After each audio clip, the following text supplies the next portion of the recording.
Just a quick little reminder, right? We're going into the next session, so make sure that you update your room to talk. It's the impact on wine session, and honestly, this is you're not supposed to have favorites, right? But this is a session for me that I've been most interested in listening to.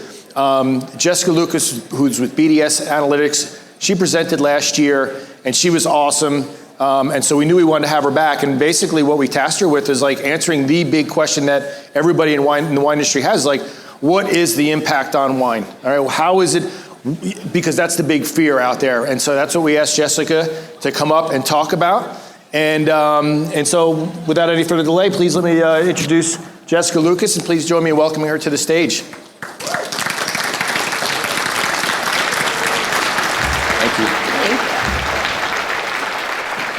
All right, let's get started. There's a lot of data for us to go through, so this is going to be very fun after lunch. I typically start my presentations with a few reminders. The first reminder for everyone in this room is legal cannabis is new, cannabis is not new. So as we think about the evolution of this marketplace, and I'm gonna walk you through some growth numbers, keep in mind, again, we're always talking about legal cannabis. So when we talk about 30% keggers, that is legal sales. If we included in that illicit market sales, the growth rates would look different. Also important to remember that means a lot of the general population consumers have experience with cannabis prior to legalization. The next reminder, while there's a lot of conversation, and this is going to focus on the impact of alcohol, or the impact on alcohol because of cannabis, it's important to remember, yes, they both create some sort of buzz or inebriation, but they are different.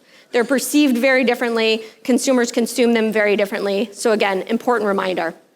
Last thing, two things. We're gonna cover some risks, but I also wanna keep the opportunity conversation going as well. So we're going to talk what's the impact negative to wine and alcohol, but also keep in mind there's a big opportunity here as we walk through how the market's evolved and where it's going. So with that, global markets. BDS Analytics, we are tracking what is selling, where, when, at what price point at the dispensary level across about 80% of legal sales happening in the US.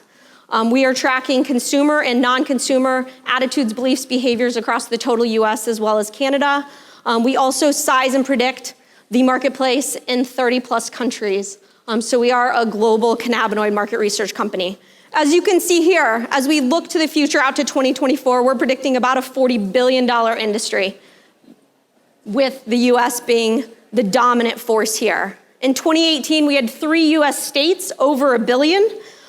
California being $2.5 billion in 2018, Colorado being about $1.5 billion in 2018, and Washington being about $1 billion.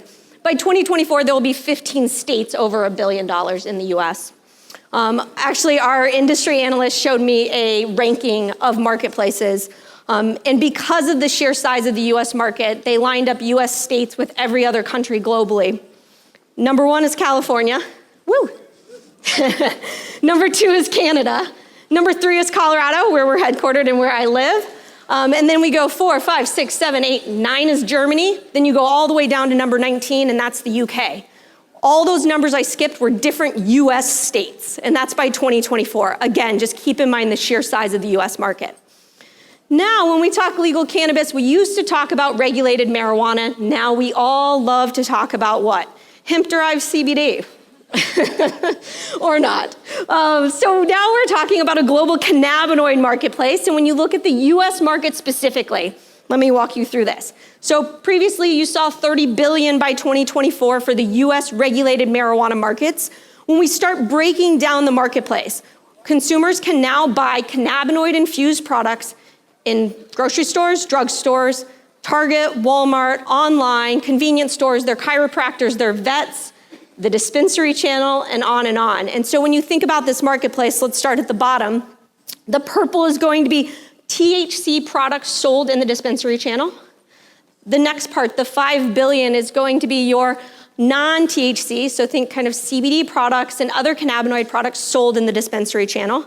Then you get to that $13 billion number. That's going to be your hemp-derived CBD products in general market retail, food, drug, mass convenience, and so on. And then the last piece, Epidiolex passed FDA approval. Now we have prescription cannabinoid products. So now we think this market is even bigger. So we go from a 30 billion US regulated marijuana market to a 45 billion US cannabinoid marketplace. Continues to expand. But it's always nice to have a comparison point. And this is a good reminder for everyone in this room.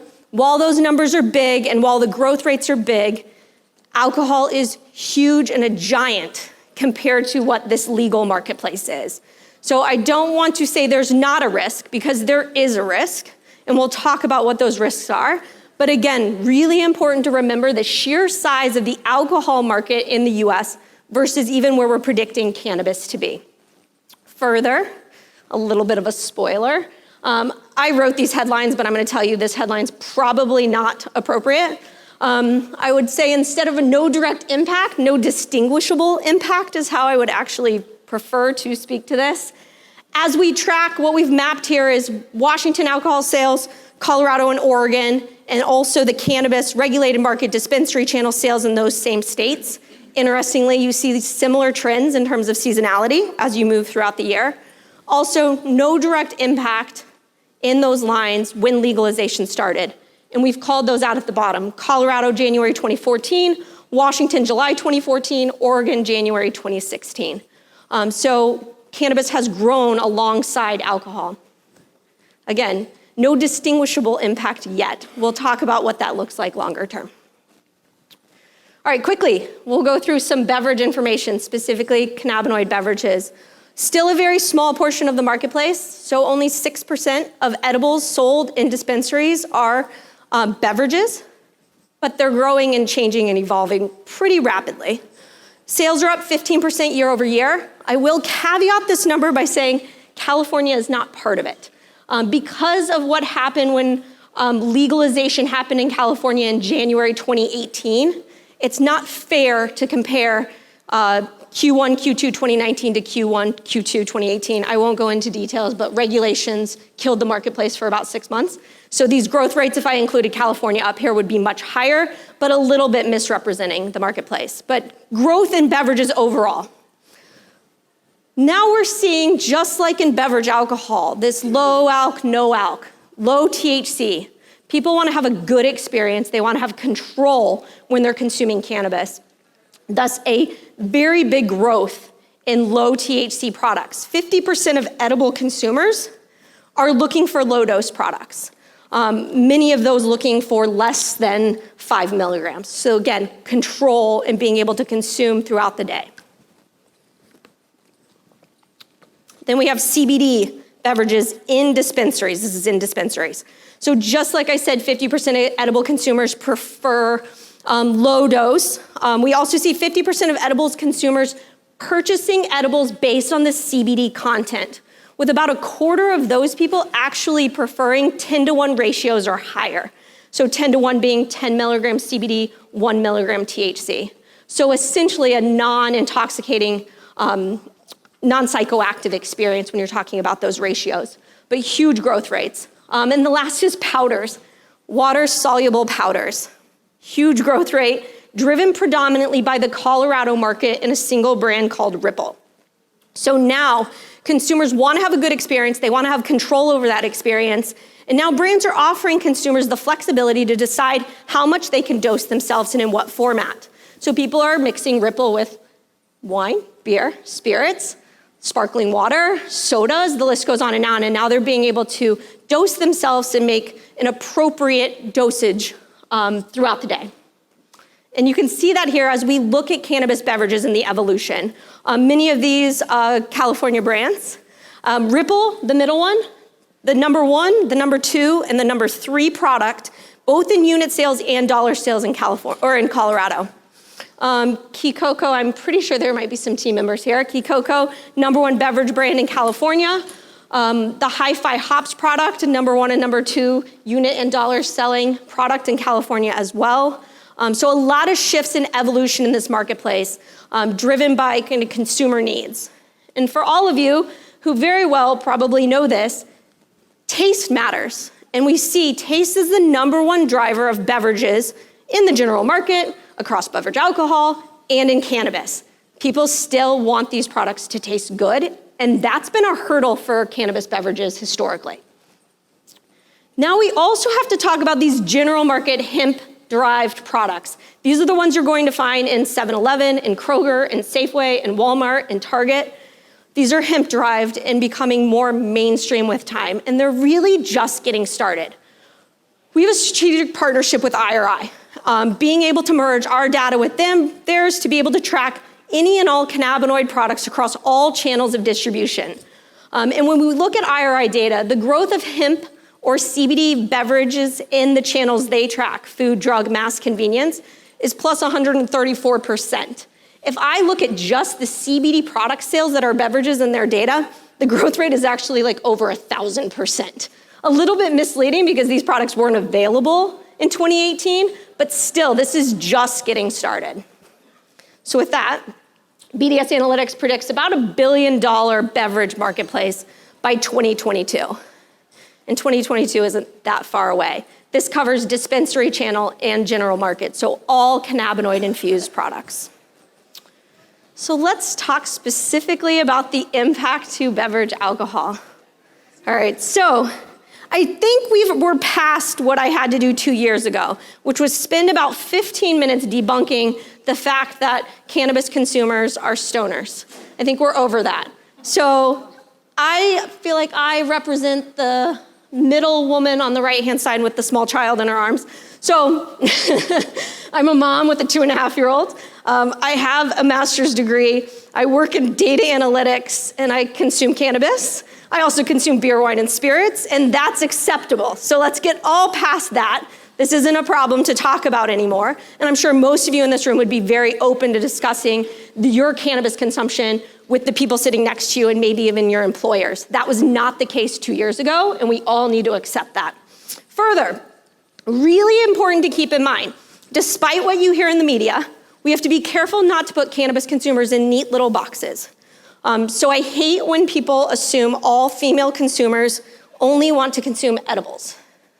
So females in here who consume cannabis, who actually uses an inhalable product? Okay. So just keep that in mind. About 50% of female consumers prefer inhalables. Also,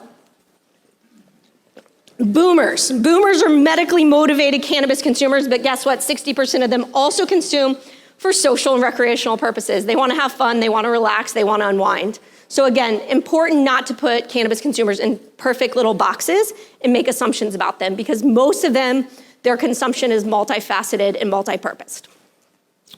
So as we look at the total population, and most of the data I'm going to show you from here on out is just in fully legal and available markets.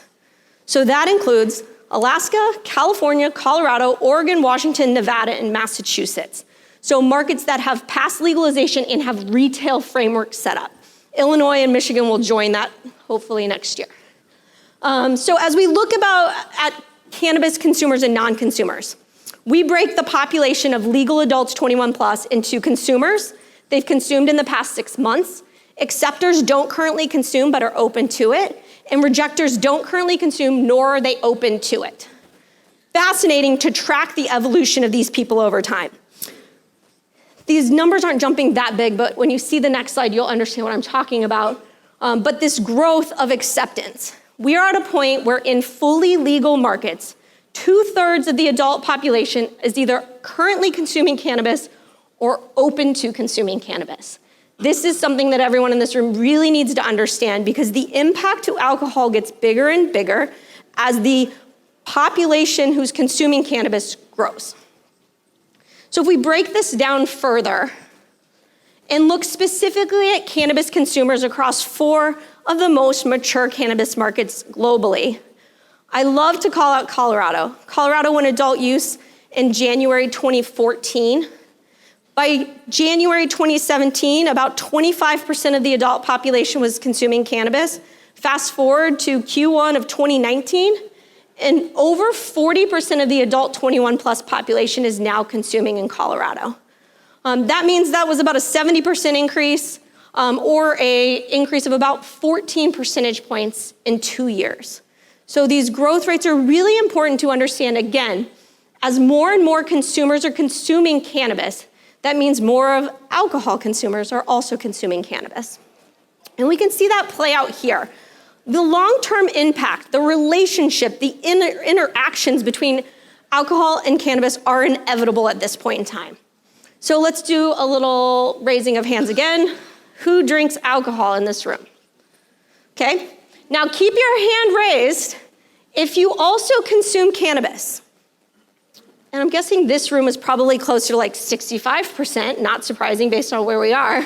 But in fully legal markets, 45% of adults who consume alcohol also consume cannabis. If we look at the flip of that, 65% of cannabis consumers in fully legal US states also consume alcohol. And this again is growing and evolving in time. This is probably a little bit of a scary slide, but one of my favorites.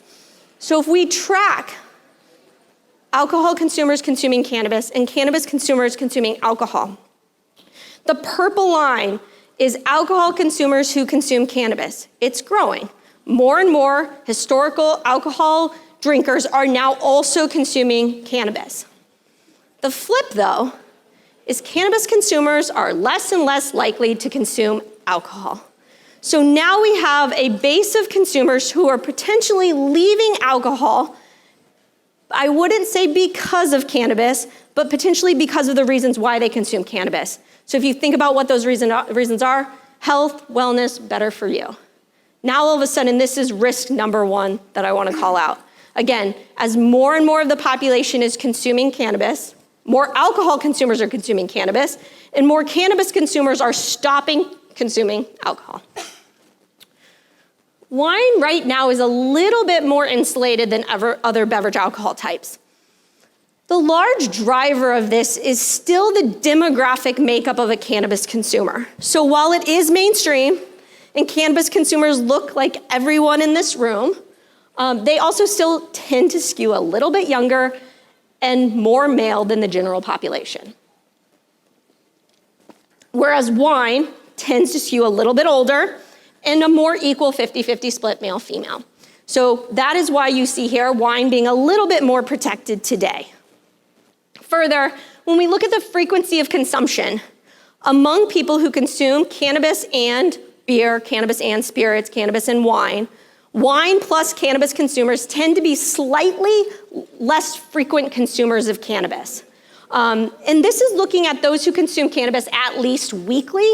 If I look at least daily, that number drops even more among the wine consumers versus the beer and spirits consumers. So just something to keep in mind, again, wine being a little bit more insulated to this impact today. Further, when we break out these wine plus cannabis consumers, we'll call them dualists, people who consume both, they're consuming inhalables, ingestibles, and topicals. So again, this looks very similar to the average cannabis consumer. Depending on the need state and the occasion and what type of function they're looking for from their cannabis consumption, they're choosing the product form that's most relevant to them. And we see the same thing among wine plus cannabis consumers.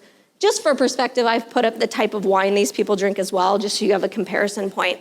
But again, this looks very, very similar to the average consumer of cannabis. So the split of inhalables, edibles, and topicals. I want to stop here for 1 second. As we think about flower, there's a lot of conversations about the death of flower. It's interesting when you look at our data over time, especially in a state like Colorado, where we now have 5 years of tracking down to the SKU and product level what's happening in the marketplace. If you look at dollar sales, it would be an easy takeaway to say, yes, flower's dying, market share's declining, no one's buying it anymore. If you look at unit sales, though, it tells a more flat story.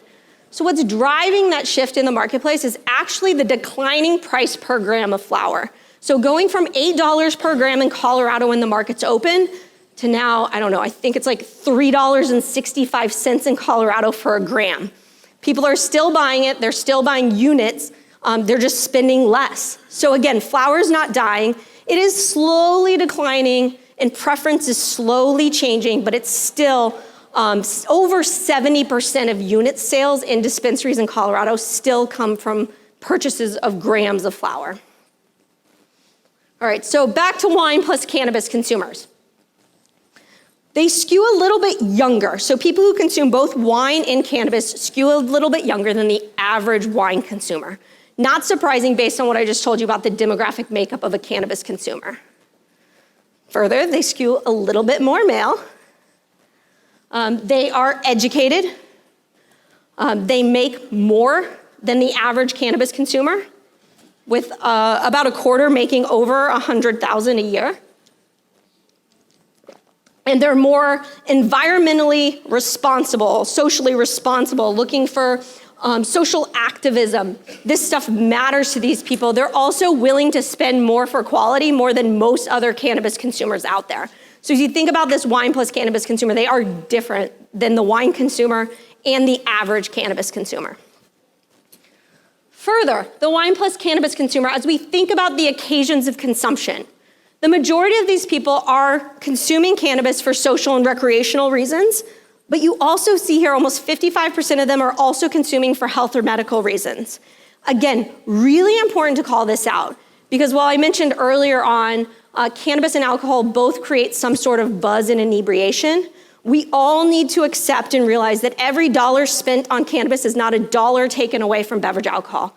Reason being is that cannabis is impacting skincare, beauty care, healthcare, OTC, pharmaceuticals, alcohol, yes, you name it, food, beverage, snacks, you name it, they're being impacted. If it's a consumer industry, it is being impacted by cannabis. So while there's a lot of hype around the impact to alcohol, I can firmly tell you based on data, the impact is substantially larger for OTC and pharmaceutical companies.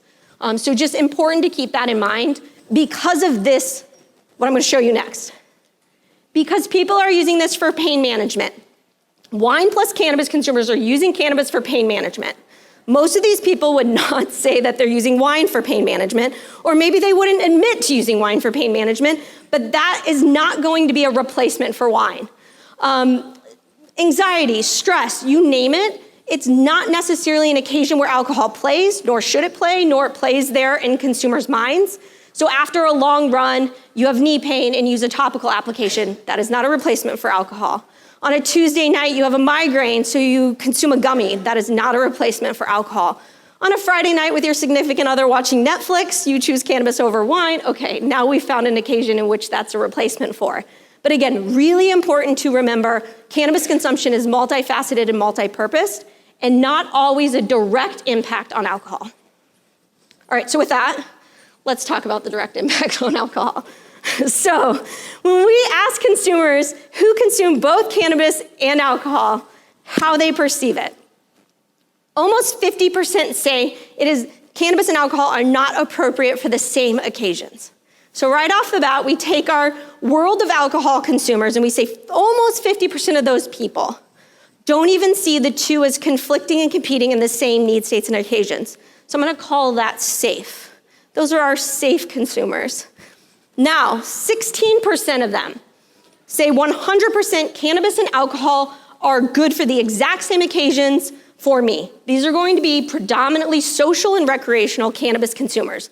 They have not evolved into seeing cannabis as a health and wellness aid. Then you see 38% of alcohol and cannabis consumers saying sometimes they compete with each other for the same occasions and sometimes not. So now we think about what is the risk. The risk is that 54% of consumers who either always see them as competing for the same occasion, or sometimes they are and sometimes they aren't. So let's break down the 54%. As we think about this risk, we have pairing and we have substitution. Let's talk about pairing first. So in a single occasion, when you pair the two together, this happens pretty much every Friday night at my house. I think it's acceptable to speak to this in this room. So 14% of cannabis consumers frequently pair alcohol and cannabis in the same occasion, frequently. If I looked at anyone who ever pairs, it's closer to 50 to 60% of these people, but let's just talk about the people who frequently pair the two together in the same occasion. Of that, 45% of consumers consume less alcohol when pairing. That number feels a little scary, but if you do the math, and do, okay, 45% of alcohol consumers also consume cannabis. Of that, 14% pair frequently, and of that, 45% consume less. We're netting down to that impact being 3% of alcohol consumers frequently pair and consume less alcohol.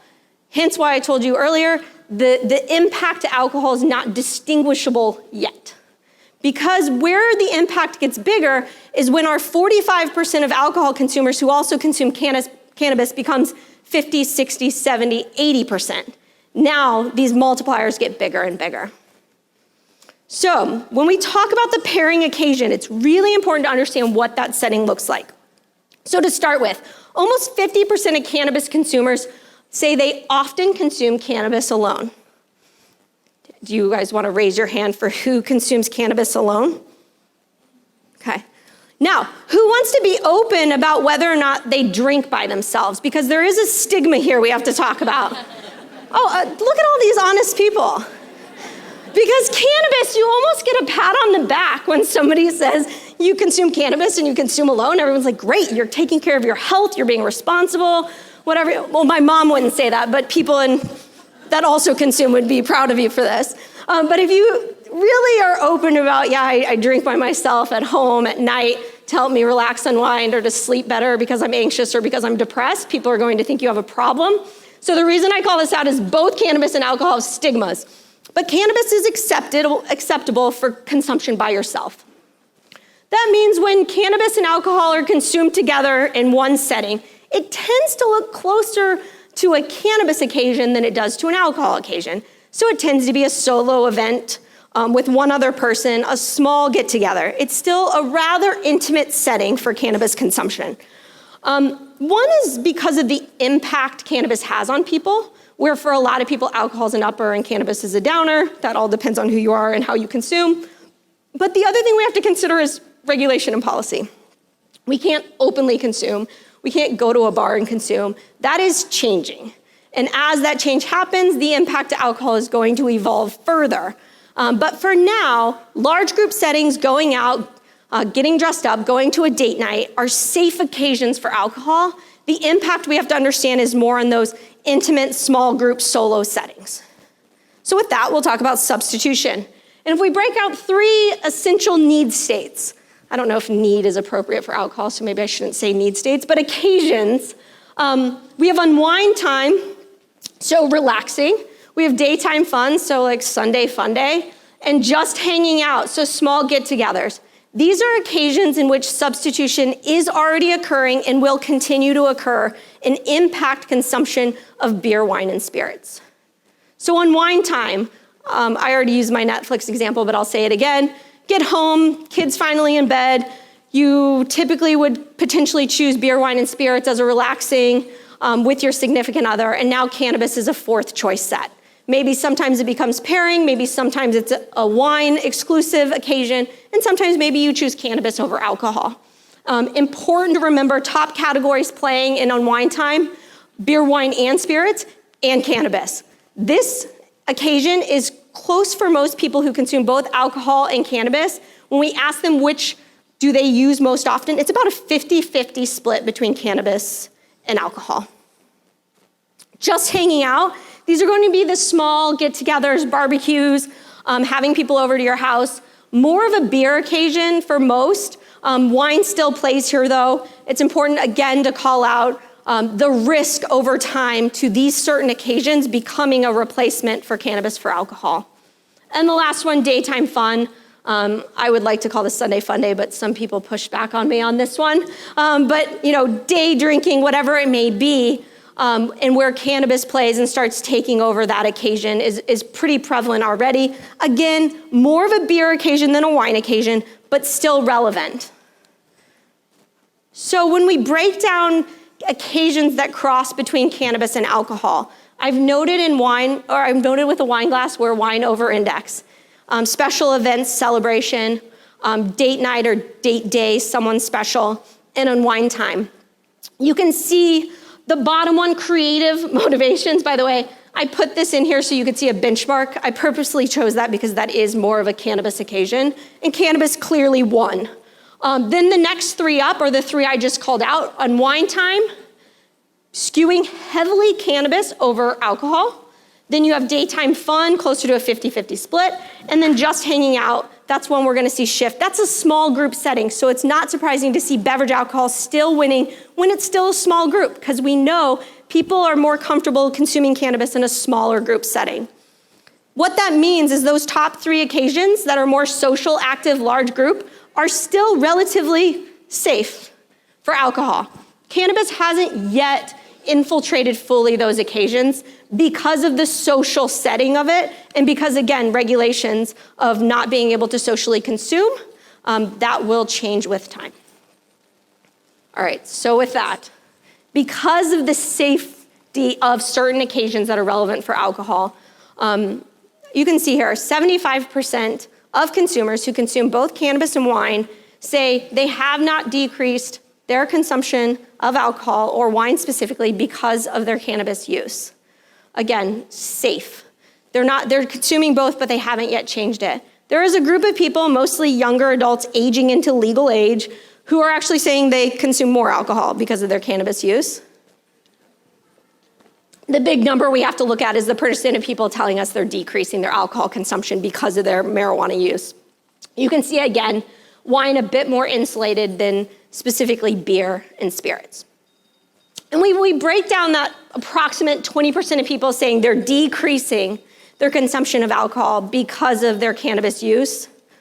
The impact is pretty large. On average, these people are telling us they're drinking 50% less, 50% fewer drinks. But again, if we run through the math, 20% of 45% is 9%. Of that 9%, they're drinking about half of what they used to. Important to call out, a lot of those people weren't heavy drinkers to begin with. So again, we have to understand this total impact. The biggest risk over time is not necessarily these numbers you're seeing right now. The biggest risk over time is these remain fairly steady, but again, the percent of the population consuming cannabis continues to grow, gets closer to alcohol in that 60 to 70% range, and all of these relatively small numbers just get bigger and bigger. So the impact is definitely there today. It's not distinguishable when you look at retail tracking or retail sales, but we know based on consumer behavior that it is evolving and changing with time. So with that, a few quick summary points.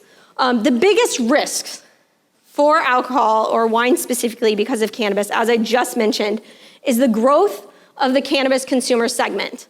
As it becomes more and more mainstream, as we see more females come into play and older generations, that impact gets bigger and bigger. Also, as I mentioned earlier, as people adopt cannabis, over time, fewer and fewer of them are consuming alcohol. Then we have the pairing occasions. So when people do pair, they tend to drink less. And then you have your substitutable occasions where I'm not saying it's going to be substituted every time, but if you're missing, one occasion a month that used to be wine and is now cannabis, now you've lost some consumption of alcohol. I also want to talk about opportunities. So I didn't get in depth into what's happening specifically in the cannabis market, but my plea or my ask is not everyone has to enter this space, but I would say there is a ton that can be learned from looking at the dispensary channel and the brands and products that are available to consumers and understanding how consumers consume and how they're behaving over time. Because it doesn't necessarily have to be a cannabinoid-infused product that fits the exact occasion that consumers are adopting cannabis into. So it's important to remember there's a lot of innovation happening. There's a lot of interesting branding and messaging. This is a very complicated industry, and the brands within cannabis are tasked with educating consumers. And we're going to see that education increase over time, where you have strains and you have cannabinoids and you have terpenes and consumers have no idea what you're talking about, but they're going to get educated. And so when you think about that, all of a sudden you can start seeing innovation, product development opportunities beyond just cannabinoid-infused products by understanding the need states consumers are consuming in and why they're choosing cannabis. So again, this isn't you need to launch a product in this space, but I think the cannabis industry is going to do a lot in educating consumers on terpenes. And terpenes is very valid and representative across all food and beverage products. It just hasn't been spoken to in that way. So there's a huge opportunity that lives here in understanding these brands. Also, well, not legal in alcohol, but right now, cannabis, you can do this. There's something to do with this mood and effect-based branding. Consumers are really drawn to the simplicity of saying, I want to consume a product to help me sleep, or relax, or unwind, or party. And brands are giving them products that are labeled as such, so it's a very easy transaction for those who don't understand this space. And we see that in our data. 5% of products that we are tracking in the marketplace, 5% of dollar sales are coming from brands and products that are mood and effect based.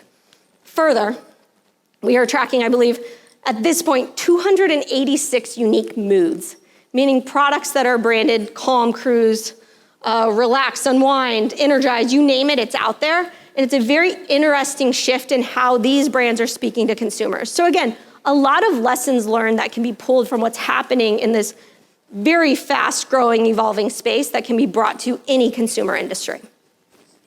So with that, a few closing remarks. Again, quick reminder, I would say quick reminder when you look at our data, but also anybody else's data.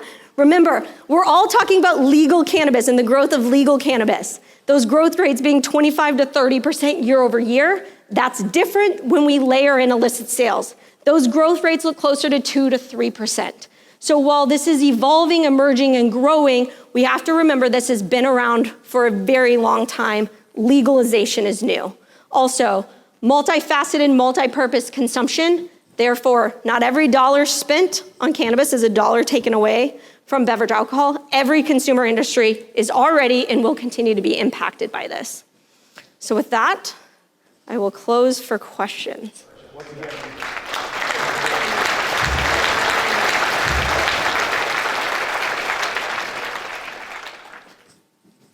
So that was great.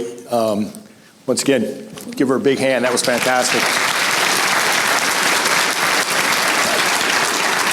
So you did, I think, a nice job of coming across and letting us, hey, it's a small percentage, compared to alcohol, but you definitely highlighted some risk long-term as the cannabis consumer decreases. My first question is, just like when you decide to put, a person in who does both into which box, like how do you determine, hey, this is a core cannabis guy versus this is a core wine industry person or wine consumer? Yeah, so when we do very large consumer research twice a year, and we purposefully look at a total representative population of 21 plus, so legal age in the US, 18 or 19 plus in Canada. And the reason we do that is because this market is evolving so quickly that if we just looked at cannabis consumers today, by the time I told you the data, it would probably be outdated. So being able to look at both cannabis consumers and non-consumers allows us to size the marketplace, but it also allows us to look at things like this interaction. Because now we can isolate all alcohol consumers and all cannabis consumers and understanding kind of the interaction, overlap, pairing, and so on. So as we think about identifying where they fall, it's really driven by experience, how much they consume, how often, how much they're spending. And we're tracking specifically, again, those people who consume both alcohol and cannabis, how that behavior is evolving. Okay. So in terms of your recommendations for the wine industry, right? So down the road, what sort of advice do you have for the industry to help, combat what you see as potentially a problem down the road? Yeah, I think there's a few things. I mean, one is get into the space, right? Identify an opportunity that works for your brand and your consumer and where your product extend to, and identify potential partners to get into this. Pairing is happening, and I know there's a lot of conversation about that, especially around here, but what does that look like? And what are those flavor profiles? And while restricted today, hopefully over time, what you can do and what you can say and how you message and how you communicate will open up for cannabis just like it has with alcohol, allowing for a lot more conversation with consumers about the pairing occasions and what that looks like. So that's also a key opportunity. And then the third, as I mentioned, I could be wrong here, but I'm predicting that cannabis and legalization is going to educate the general population on terpenes. And there's a lot of science behind terpenes and that actually bringing about the mood and effects that people are desiring and those terpene profiles. And now all of a sudden you think about terpenes, and terpenes aren't just derived from cannabis plants, they're derived from pretty much all plants. And so there are a lot of vape products specifically that are already flavored based on non-cannabis terpenes. So I'm not sure if you're familiar, but you buy a vape cartridge and it's labeled a specific strain. That doesn't necessarily mean that the flavor and the aroma is coming from that strain. It's actually, in a lot of cases, coming from non-cannabis terpenes. So I think there's a lot there of what this industry is going to do in terms of educating the consumer population that, again, isn't specific to cannabinoid-infused products, that definitely does open the door to other innovation opportunities. There was a few people had a question about de-alc wine and infused and the opportunities in that category. Do you have any thoughts on that? Or? Yeah, I mean, I think for a lot of people, we're seeing a lot of those wines and beers popping up. So de-alkalized and then infused. They're still small. I think the nice thing about those, especially for non-cannabis consumers, it's comfortable because they understand the consumption dynamics of, I drink wine typically, and so this isn't a huge leap to an inhalable product, so it's in a familiar form, and for a lot of people that's comforting. Also, you have the social aspect of it, where maybe you don't drink alcohol or you don't want to drink alcohol and you're at a barbecue, and it's nice to be able to also open a can of something and drink with your friends and your family. So there's definitely a space for it. I think we'll see over time how big that gets. There's a few things that have to happen with some of these products. I don't love when people compare this product is like drinking this many beers or this type of beer or this many glasses of wine, again, because the effects are very different. And I think that's confusing for some consumers because they're going to expect it to feel just like drinking 2 IPAs, and it's likely not going to feel exactly like that. And so there's a few things that are going to happen. Faster onset, which a lot of these companies are working on. So instead of waiting 45 minutes to an hour and a half to feel the effect of a beverage or an edible, getting that down to 15 minutes. So more immediate response, and then shorter duration. And a lot of the beverage companies and the beverage products are really focused on that, because if they want to replace an alcohol occasion, it needs to feel more like an alcohol experience. Great.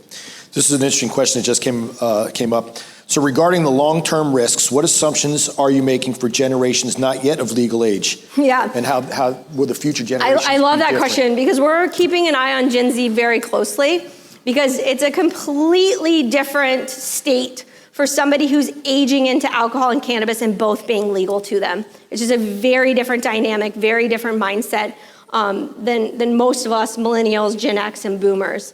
And so the future really occurs in that younger segment. The nice thing, or maybe I'm not sure which way we want to play this, but in Canada, legalization is a younger age. So we're almost getting like 2 years ahead of time by tracking what's happening in Canada, because we can now see what 18 and 19-year-olds are consuming in Canada, because we can legally ask that because it's legal for them to consume, and predict what that means in the US kind of in generations that haven't yet hit legal age. So there's a lot of interesting things that can be pulled out of that group. Right now, that's like 3 age groups, 21, 22, and 23. So it's not a huge group of people to dive into, but they do think differently. They are consuming differently. And that is 100% where the future of all of this is.